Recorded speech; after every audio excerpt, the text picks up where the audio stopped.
Hello, I am Lakshmi Maheshwari from Bhagwanti Saraswati Vidya Mandir Inter College, New Mandi, Muzaffarnagar. Today we are going to study future continuous tense for class 9th and 10th. तो first of all we will know the identification of future continuous tense. सबसे पहले future continuous tense की identification जान लेते हैं. इसकी पहचान क्या होती है? तो आइडेंटिफिकेशन इस टेंस के हिंदी वाक्यों के अंत में, हिंदी वाक्यों में क्रिया के अंत में रहा होगा, रही होगी, रहे होंगे आदि शब्द आते हैं. इसमें कार्य जारी रहने का बोध रहता है. ये इसमें कार्य लगातार होता रहता है फ्यूचर में, भविष्य में. फॉर एग्जाम्पल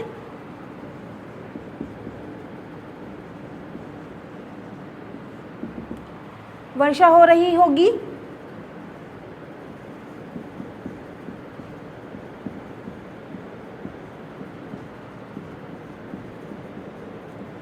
रही होगी शब्द आ रहा है, यानी कि ये हमारा फ्यूचर कॉन्टीन्यूअस टेंस की पहचान है. ये हमारा सेंटेंस फ्यूचर कॉन्टीन्यूअस में है. नेक्स्ट एग्जाम्पल देख लेते हैं. मैं अंग्रेजी पढ़ा रही हूँगी. रही हूँगी आ रहे हैं, ये हमारा पहचान है फ्यूचर कॉन्टीन्यूअस टेंस में. अब हम now let us come to the translation of future continuous tense. इसकी ट्रांसलेशन कैसे बनाते हैं? तो first of all affirmative sentence.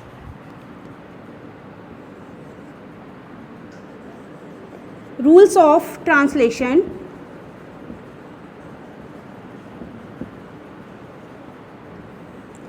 First, affirmative sentence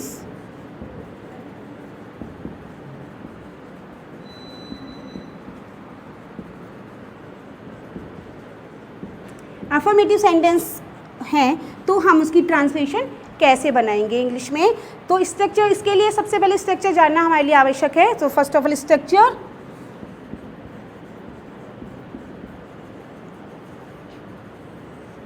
structure में first of all subject plus will, shall,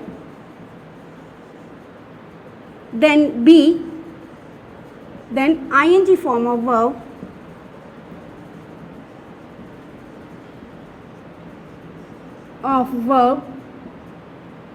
then object.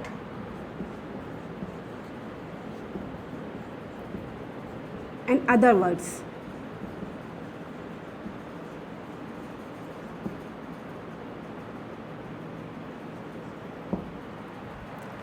इसकी एग्जाम्पल देख की translation बना लेते हैं. फर्स्ट से हमारा वर्षा हो रही होगी.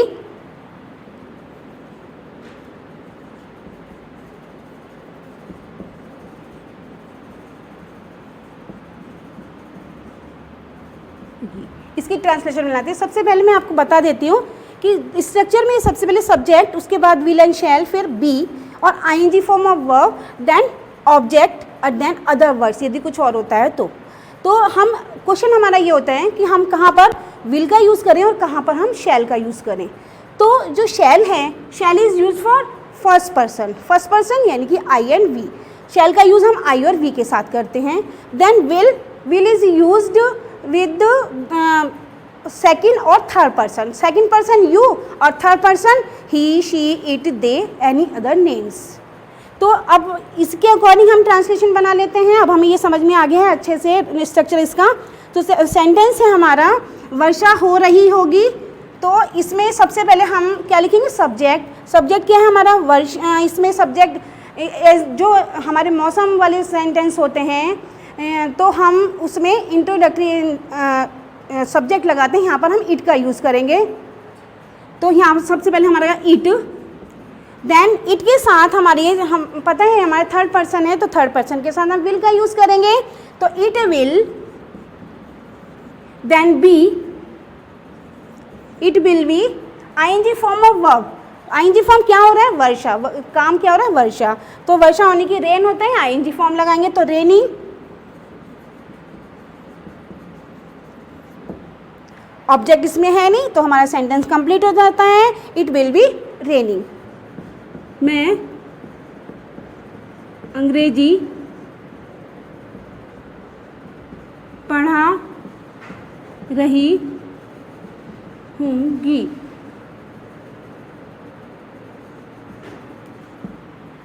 तो सबसे पहले सब्जेक्ट आई, और आई हमें पता है हमारा फर्स्ट पर्सन है, तो आई के साथ हम शैल का यूज़ करेंगे।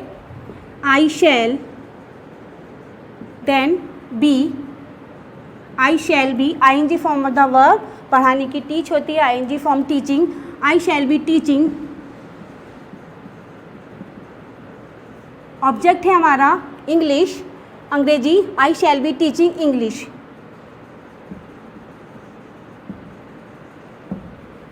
ये हमारा इसका ट्रांसलेशन हो जाती है, मैं अंग्रेजी पढ़ा रही होंगी। ये हमारा था एफर्मेटिव सेंटेंस कि हम ट्रांसलेशन कैसे बनाते हैं। Now come to the negative sentence. Negative sentence के हम कैसे ट्रांसलेशन करेंगे।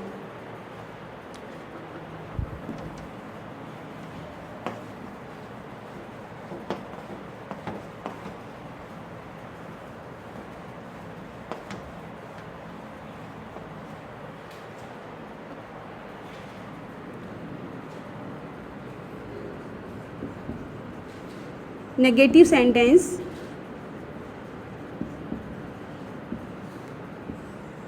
Structure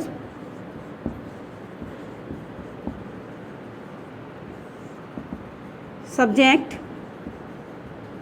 plus will and shall, then be, then not. यहाँ पर हम पहले नॉट लगाएंगे, then be plus ING form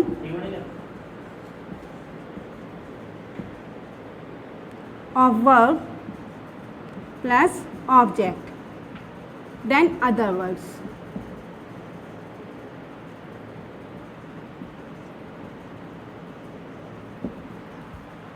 ये हमारा स्ट्रक्चर है, subject, will and shall, not, be, ING form, object and other words. Next example देखते हैं।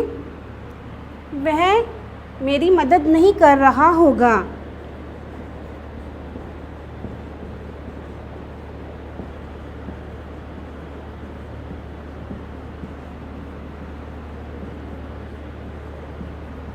रहा होगा। नेगेटिव सेंटेंस, वह मेरी मदद नहीं कर रहा होगा। According to structure, first of all subject ही के साथ हम विल का यूज़ करेंगे, he will, then not, then be, ING form of verb, मदद करना, हेल्पिंग, ऑब्जेक्ट मेरी, me, helping me. Sentence complete. वह मेरी मदद नहीं कर रहा होगा, he will not be helping me. Next example, मैं अंग्रेजी नहीं पढ़ा रही होंगी।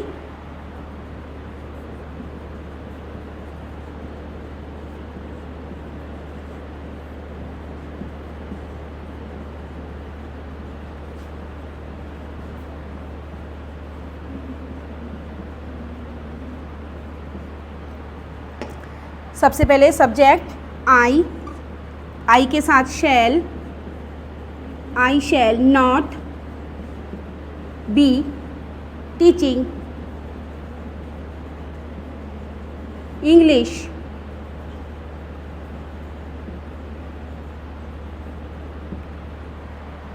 आई shall not be teaching English.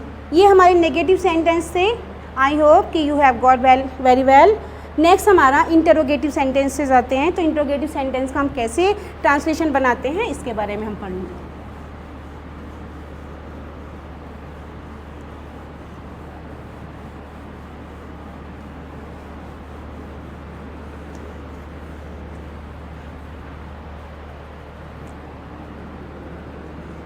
Interrogative sentence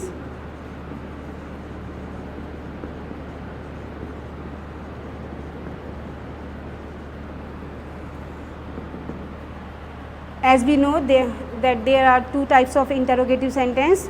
First yes no type and second WH type. yes no type जिसका आंसर हम yes no में देते हैं और जो हिंदी में क्या से शुरू होते हैं. फॉर एग्ज़ाम्पल इसका स्ट्रक्चर लिख लेते हैं पहले.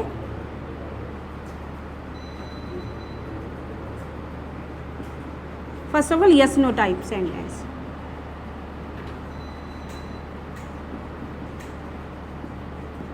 Structure first yes no type sentence.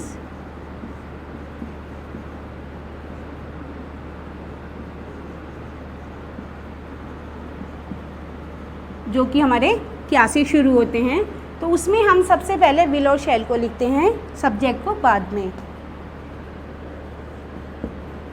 Will, shall, then subject, then be, then ing form of verb,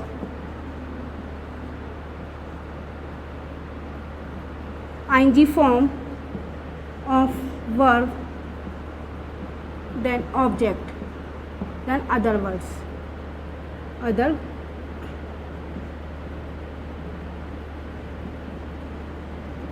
words.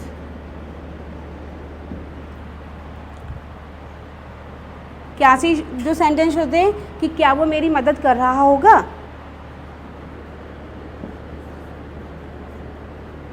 Example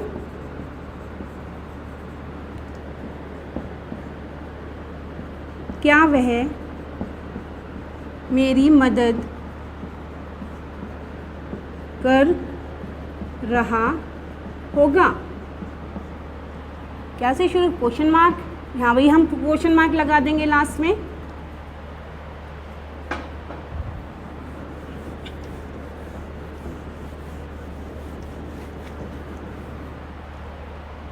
क्या वह मेरी मदद कर रहा होगा.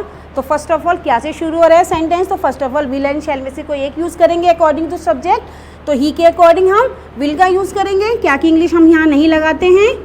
Will, then subject he, will he, then be, will he be helping, object आया me, will he be helping me, question mark. ये हमारा इंटरोगेटिव सेंटेंस क्या से शुरू होने वाला. एक एग्जांपल और देख लेते हैं, अच्छे से समझ में आ जाएगा हमको. सेकंड, क्या मैं अंग्रेजी पढ़ा रही होंगी. क्या मैं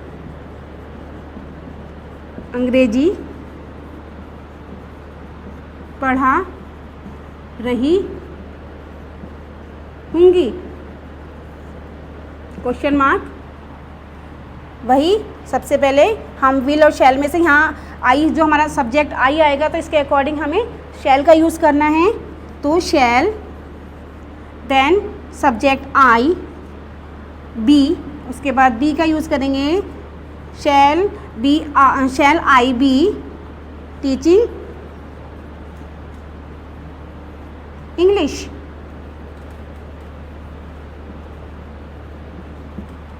क्या मैं अंग्रेजी पढ़ा रही होंगी.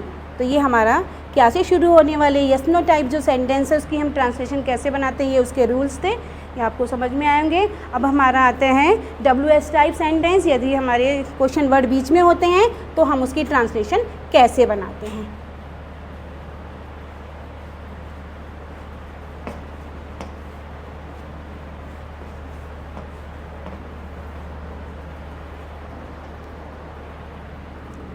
सेकंड हमारा WH type sentence.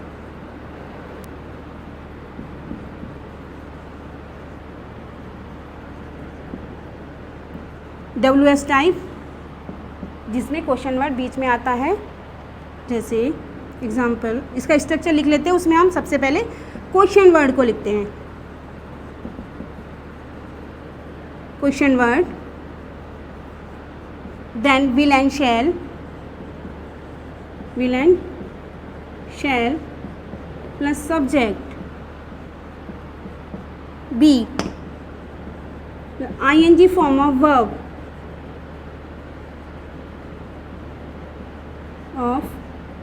then object, then other words. Example,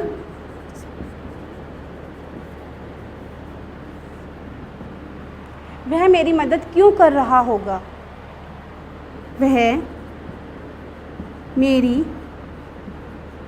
मदद क्यों कर रहा होगा। इसमें भी हम क्वेश्चन मार्क लगाएंगे लास्ट में, वह मेरी मदद क्यों कर रहा होगा। तो अब इसमें क्वेश्चन वर्ड बीच में आ रहा है, तो इससे हमें पता चल रहा है कि ये हमारा WS टाइप सेंटेंस है। इन सेंटेंस को हम डबल इंटरोगेटिव सेंटेंस भी बोलते हैं। तो सबसे पहले हम क्यों की इंग्लिश लिखेंगे, तो क्यों की इंग्लिश वाई,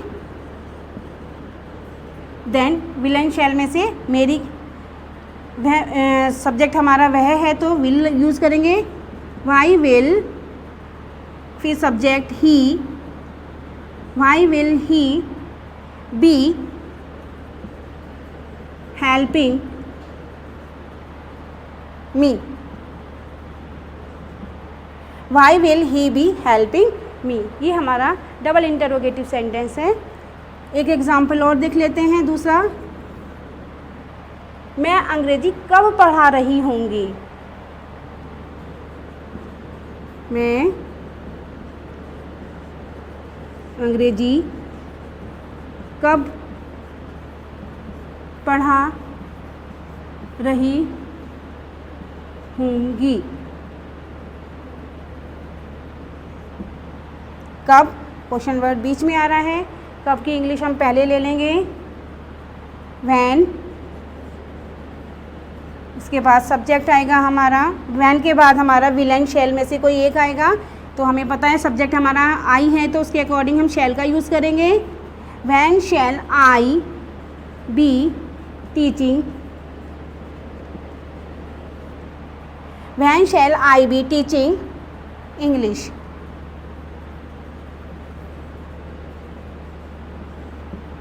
ये हमारे डबल इंटरोगेटिव यानी कि WS टाइप जो सेंटेंस हैं उसकी हम ट्रांसलेशन कैसे बनाते हैं, ये मैंने आपको समझाया। कि मुझे पूरी उम्मीद है कि आपको ये समझ में आया होगा अच्छे से। ये हमारा फ्यूचर कॉन्टिन्यूअस टेंस यहाँ पर कंप्लीट हो जाता है। Thank you very much.